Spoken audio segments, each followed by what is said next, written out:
दोस्तों, सौम्यश्री उड़ीसा के बालासोर जिले की रहने वाली एक बीएड की छात्रा, वह कॉलेज में बीएड कर रही थी। उसका एक शिक्षक बनने का सपना था और शिक्षक बनकर बच्चों को पढ़ाकर समाज में परिवर्तन करना चाहती थी।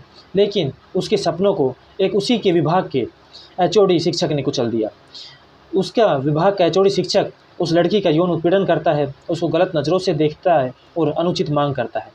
लेकिन वह लड़की जब इन सभी चीज़ों का विरोध करती है तो वह अपनी पावर का इस्तेमाल करते हुए उसकी अटेंडेंस में गड़बड़ करा देता है और उसको परीक्षा में फेल करा देता है। जब वह इसकी शिकायत प्रिंसिपल को करती है तो प्रिंसिपल भी उस पर कोई कार्रवाई नहीं करता है। फिर भी वह लड़की हार नहीं मानती है। वह फिर लिखित में प्रिंसिपल को शिकायत करती है, लेकिन फिर भी प्रिंसिपल की तरफ से कोई जवाबी कार्रवाई नहीं की जाती है। उसके बाद वह दोस्तों को बताती है, अन्य लोगों को बताती है, न्याय की गुहार लगाती है, लेकिन कोई भी उसकी सुनवाई नहीं करता है। सभी जगह से कोई रेस्पॉन्स नहीं मिलता है।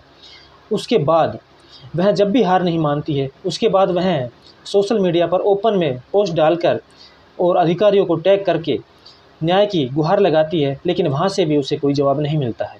उम्मीद, हिम्मत और आत्मसम्मान जब इन तीनों चीज़ों को कुचल दिया गया, इंसाफ की सभी राहों को बंद कर दिया गया, तो वह 12 जुलाई को प्रिंसिपल ऑफिस के सामने अपने ऊपर पेट्रोल डालकर अपने आप को आग के हवाले कर देती है।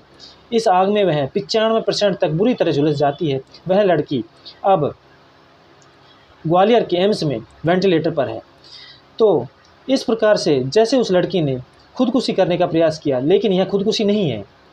अगर इस मामले में ये बोला जाए कि उसने आत्मदाह या सुसाइड करने का प्रयास किया तो यह गलत होगा। ये एक सुसाइड नहीं है, ये एक सिस्टम और समाज को एक तमाचा है।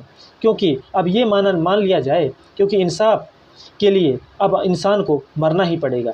जब उस लड़की ने जिंदा रहते हुए इंसाफ की गुहार लगाई, मांग की, तो किसी ने उसकी एक ना सुनी। इसके लिए उसको अपने शरीर को, अपने आप को आग के हवाले करना पड़ा।